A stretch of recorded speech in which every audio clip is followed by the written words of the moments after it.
오늘 함께 하신 말씀은 에스겔서 20장 27에서 38절 말씀입니다. 에스겔 20장 27절에서 38절 말씀. 그런즉 인자야 이스라엘 족속에게 말하여 이르라. 주 여호와께서 이같이 말씀하셨느니라. 너희 조상들이 또 내게 범죄하여 나를 욕되게 하였느니라. 내가 내 손을 들어 그들에게 주기로 맹세한 땅으로 그들을 인도하여 드렸으니 그들이 모든 높음과 모든 무성한 나무를 보고 거기에서 제사를 드리고 분노하여 하는 제물을 올리며 거기서 분향 전제물을 부어 드린지라. 이에 내가 그들에게 이르기를 너희가 다니는 산당이 무엇이냐 하였더라. 그것을 오늘까지 바마라고 일컫느니라. 그러므로 너희 이스라엘 족속에게 이르라. 주 여호와께서 이가 말씀하셨느니라. 너희가 조상들의 풍속에 따라 너희 자신을 더럽히며 그 모든 가증한 것을 따라 행함하느냐. 너희가 또 너희 아들을 화제로 삼아 불 가운데로 지나가게 하며 오늘까지 너희 자신을 우상으로 말미암아 더럽혔느냐. 이스라엘 족속아 너희가 내게 묻기를 내가 용납하겠느냐. 주 여호와의 말씀이니라. 내가 나의 삶을 두고 맹세하노니 너희가 나에게 묻기를 내가 용납되지 아니하리라. 너희가 스스로 이르기를 우리가 이방인 곧 여러 나라 족속같이 되어서 목석을 경배하리라 하였니와 너희의 마음에 품은 것을 결코 이루지 못하리라. 주 여호와의 말씀이니라. 내가 나의 삶을 두고 맹세하노니 내가 능한 손과 편 팔로 분노를 쏟아 너희를 반드시 다스릴지라. 능한 손과 편 팔로 분노를 쏘아 너희를 여러 나라에게서 나오게 하며 너희를 흩어진 여러 지방에서 모아 숨고 너희를 인도하여 여러 광야에 이르러 너희 거기에서 너희를 대면하며 심판하며 내가 애굽 땅 광야에서 너희 조상들을 심판한 것 같이 이를 심판하리라. 주 여호와의 말씀이니라. 내가 너희를 막대기 아래로 지나가게 하며 언약의 줄로 매려니와 너희 가운데 반역하는 자와 내가 범죄하는 자를 모두 제하여 버릴지라. 그들이 그 머무르며 살면 땅에서는 나오게 하여도 이스라엘 땅에는 들어가지 못하게 하리니 너희가 나는 여호와인 줄 알리라. 아멘.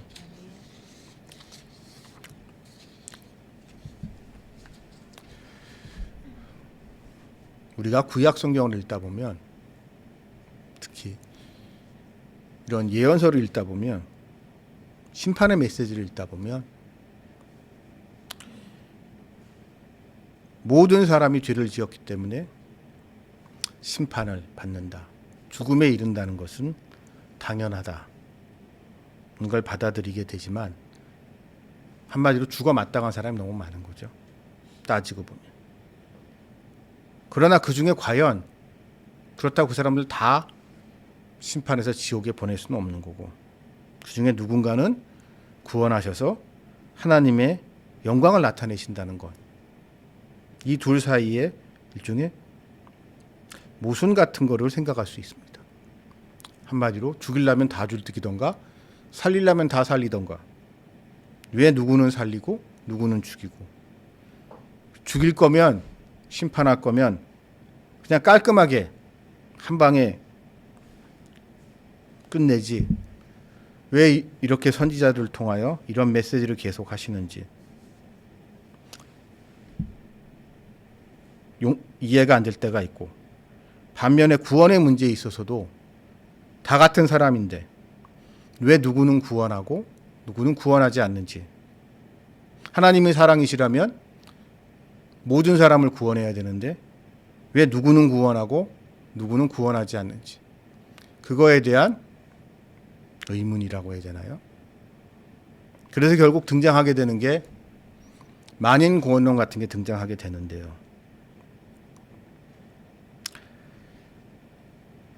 인간의 논리로만 놓고 봤을 때 그럴듯하게 들릴지 모르겠지만 그거에 관한 성경 말씀의 이야기는 그러한 인간의 논리를 우리의 생각을 뛰어넘는 하나님의 깊은 뜻이 담겨 있습니다. 오늘 이 말씀 속에 하나님은 특별히 산당에 대한 이야기를 하십니다. 산당. 구약 성경 선지서들 특히 열왕기 상하를 읽다 보면 산당이라는 것에 대해서 매우 부정적인 메시지가 여러 차례 등장합니다. 좀 극단적으로 말해서 산당을 혁파한 왕이 좋은 왕이고 산당을 발전시킨다고 해야 되나요? 산당이 부흥하게 한다고 해야 되나요? 하는 왕은 나쁜 왕이다. 좀 그런 흐름이 있습니다. 그러면 이 산당이 뭐라는 건지, 산당이 왜 문제가 되는 건지 한번 따져볼 필요가 있습니다. 특별히 오늘 이 말씀에서. 결국 오늘 이 말씀 속에서 이 선지자 에스겔을 통하여 하나님이 주시는 말씀은 너희가 나를 믿는다고 했는데 너희 나름대로 열심히 믿었는지는 모르겠지만 너희가 잘못한 것의 핵심은 산당을 내버려 뒀다는 거죠. 근데 산당이 뭘까요? 여러분, 산당은 쉽게 말하면 기도의 제단입니다. 이스라엘 사람들이 가나안 땅에 정착을 했습니다. 출애굽 이후에 하나님이 약속하신 그 땅에 12지파가 자리 잡았죠. 12지파가 자리를 잡아서 그들이 여호와 하나님을 섬겨야 되는데 여호와 하나님이 요구하시는 제사를 드려야 되는데 이때는 아직 성전이 만들어지기 전입니다. 솔로몬 성전이 만들어지기 전이에요. 그러니까 우리 성경으로 말하게 되면은 여호수아 시절부터 거슬러 올라 그때부터 시작을 해서 솔로몬 성전 때까지 이 긴 기간 동안 성전이 따로 없었어요. 그러다 보니 사람들은 구약 성경에 나와 있는 제사를 드리는데 이 제사를 어디서 드려야 될지 난감한 상황에 빠집니다.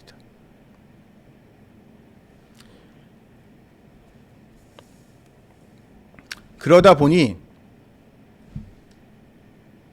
그들이 살고 있는 삶의 현장 가까운 곳에서 제사를 드리기 적당한 곳, 좋아 보이는 곳. 아무래도 어떤 것이 제사 드리기 좋을까요? 사람들이 잘 보이는 곳이란 말이에요. 사람들한테 잘 보이고 사람들 모이기 좋은 곳. 아무래도 그러니까 좀 높은 언덕 같은데 이런 데 모여서 사람들이 제사를 지냅니다. 근데 아이러니한 것은 그곳은 이스라엘 사람들뿐만 아니라 가나안 땅에 원래 있었던 우상 숭배자들에게도 똑같이 자신들의 종교 행위를 하기에 너무 좋은 곳이었던 거죠. 좀 쉽게 말하면 목이 좋은 곳인 거예요. 명당 자리인 거예요.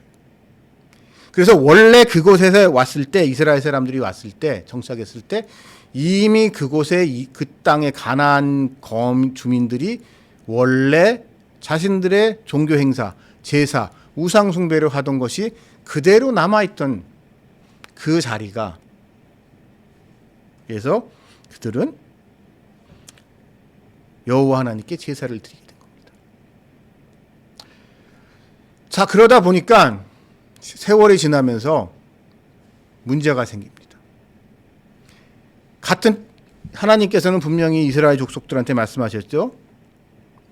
가나안 땅에 너희가 들어가거든 모든 족속들 그곳에 있던 원래 있던 사람들 싹 다 정리하라고 했지만 우리가 여호수아서나 사사기를 보게 되면 그렇지 못했다는 것을 쉽게 발견하게 됩니다. 그러니 그들이 그곳에 원래 있었던 우상 숭배자들하고 섞이게 되는 거죠. 섞이게 되고 그 과정에서 그들에게 종교적 영향을 받게 됩니다.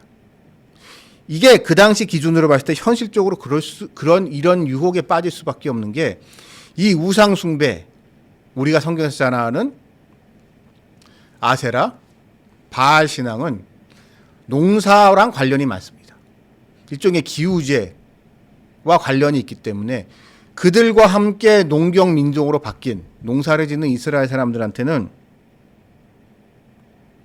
그 우상 숭배에서 벗어나기가 힘들었던 거죠. 예를 들어서 이런 겁니다. 이스라엘 사람들이 그곳에 자리를 잡았는데 자리 잡고 돼서 얼마 안 돼서 그에 따라 가뭄이 심하게 들어서 농사가 망해요. 그럼 무슨 얘기가 나왔을까요? 지금까지 바알신을 잘 섬겨왔을 때는 비가 잘 와서 농사를 잘 지었는데 바알신에게 제사를 지내지 않으니까 바알신이 노해서 비를 제때 안 내려주고 있다 라는 그런 이야기가 꼭 등장하게 됩니다. 그런 이야기가 등장했을 때 이것은 고대 농경사회에서는 죽고 사는 문제일 수가 있어요. 이 가뭄이 더 길어지게 되면 다 굶어 죽을 수 있단 말이에요. 이러한 현실적인 절박성 때문에 이스라엘 사람들은 이방인들과 그리고 그들의 우상과 현실적인 타협을 하게 되고, 그 현실적인 타협의 자리가 바로 산당이었던 겁니다.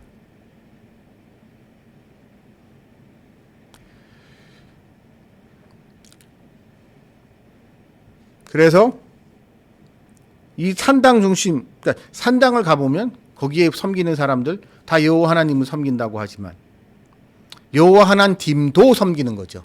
여호와 하나님만 섬기는 게 아니라.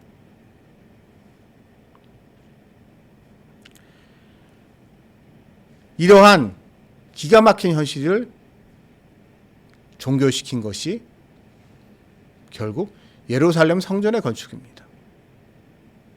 예루살렘 성전을 건축하면서 이제 모든 게 분명해졌어요. 제사는, 하나님이 기뻐하시는 제사는 하나님이 정하신 이곳 성전, 예루살렘 성전에서만 드려야 되는 거예요.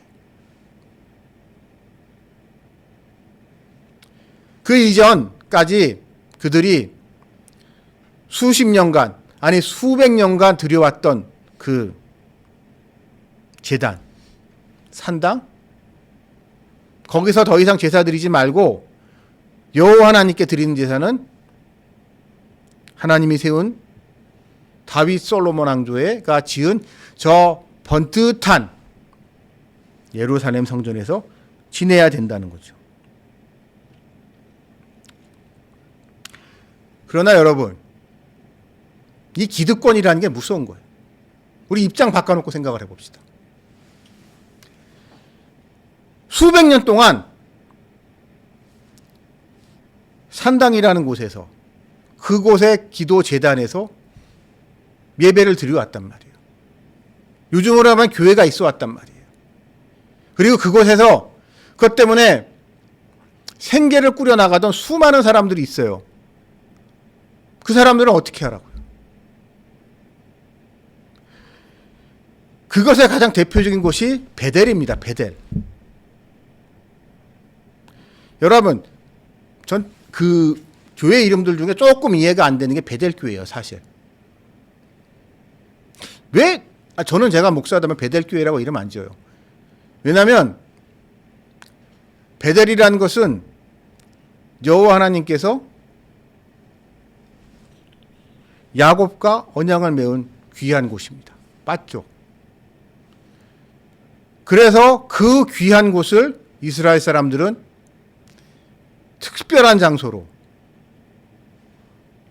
아주 특별한 장소로, 영험한 장소로, 영적인 장소로 몇백 년을 그곳에서 하나님을 섬기고 제사를 지내왔는데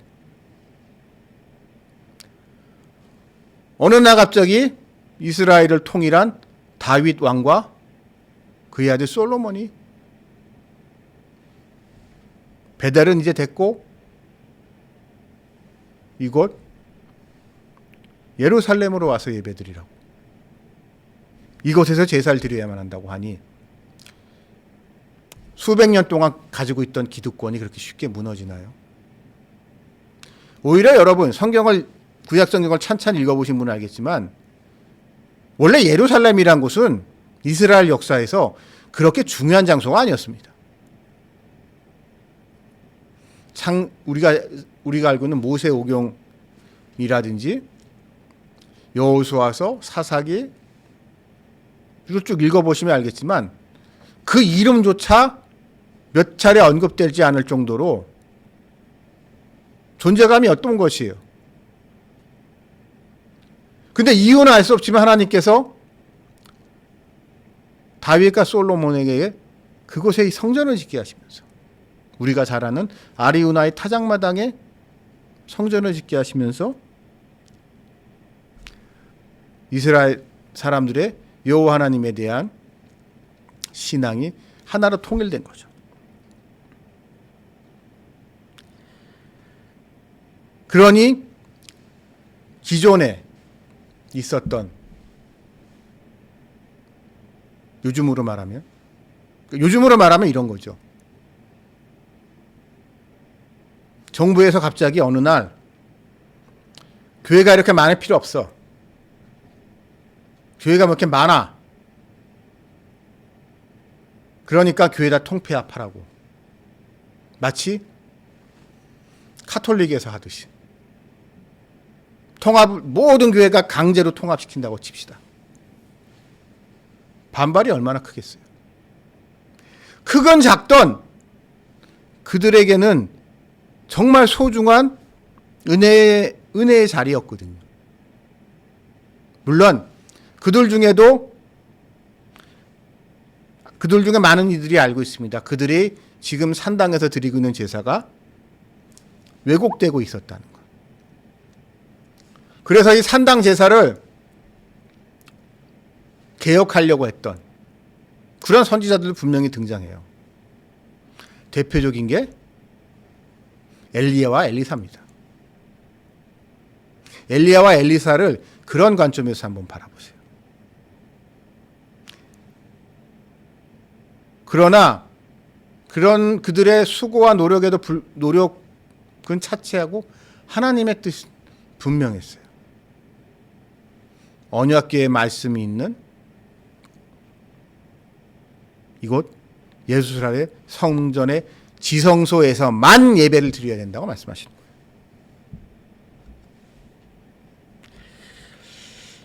전 이거를 보면서 오늘날 한국교회, 아니 세계교회에 퍼져 있는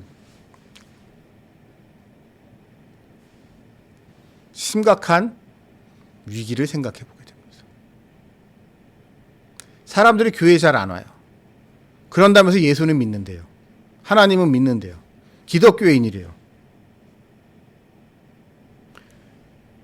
그러면서 자기는 여호와 하나님을 잘 믿기 때문에 자기 나름대로 기도도 하고 말씀도 보고 찬양도 하고 하기 때문에 자기는 구원받는데요. 그러나 여러분, 저는 그들에게 단호하게 얘기할 수 있습니다. 당신은 믿는 게 아니라고. 믿는다는 거는 결국 내가 자기 부정이 있어야 되는 거예요. 나는 가기 싫어도, 나는 아니라고 생각을 해도 이것이 하나님의 뜻이기 때문에 해야만 하는 것. 그게 교회 가는 거예요. 오늘의 말씀 속에서는 산당을 버리고 예루살렘 성전으로 가는 거예요. 멀고 힘들어도 가야 되는 거고, 이곳 산당에 그 사람들이, 그 집안이, 그 지파가 수백 년의 세월 동안 쌓아놓은 정성, 은혜의 시간들,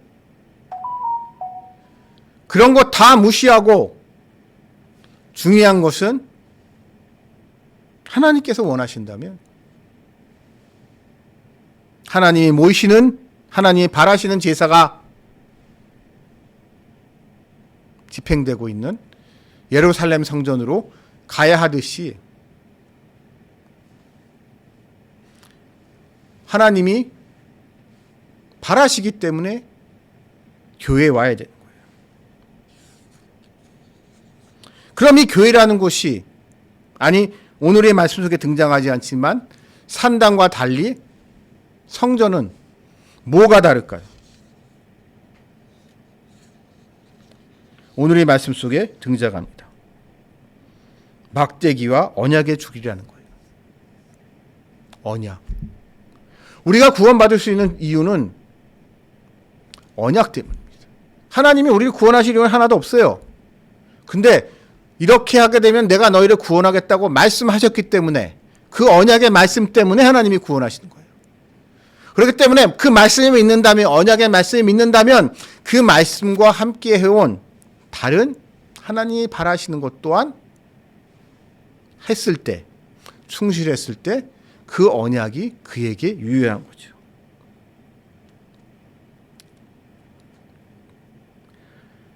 마찬가지로 구약의 예루살렘 성전이 언약에 기반하여 세워졌듯이 오늘날 우리가 다니고 있는 교회, 이 또한 예수님께서, 부활하신 예수님께서 그의 제자들에게, 사도들에게 말씀하셨던 언약의 말씀, 그 말씀 때문에 우리는 이 교회를 통해 이 교회에서 구원에 이르게 됩니다.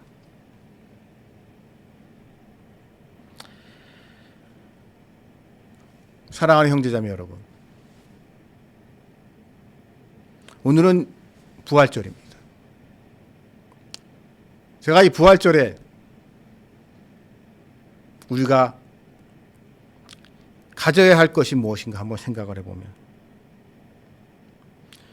교회를 다닌다는 사람들, 아니 하나님 믿는다, 예수님 믿는다는 많은 사람들 중에 많은 사람들이 예수님의 언약의 말씀을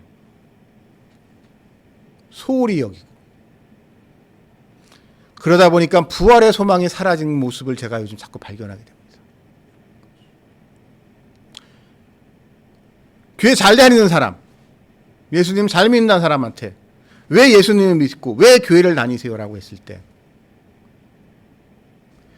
얼마나 많은 사람, 그 중에서 과연 그냥 무의식 중에 튀어나온 말이 부활에 관한 말씀, 그 언약 때문에 교회를 다닌다고 하는 사람이 얼마나 될까요? 여러분, 부활은 단순히 천국 가는 거랑 다릅니다. 기독교만이 우리에게 전하고 있는 예수님의 특별한 언약인 거예요.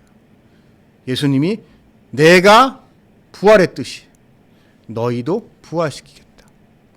사망 권세 이기고 영과 육의 한계를 뛰어넘는 완전한 부활을 이루겠다고 말씀하십니다.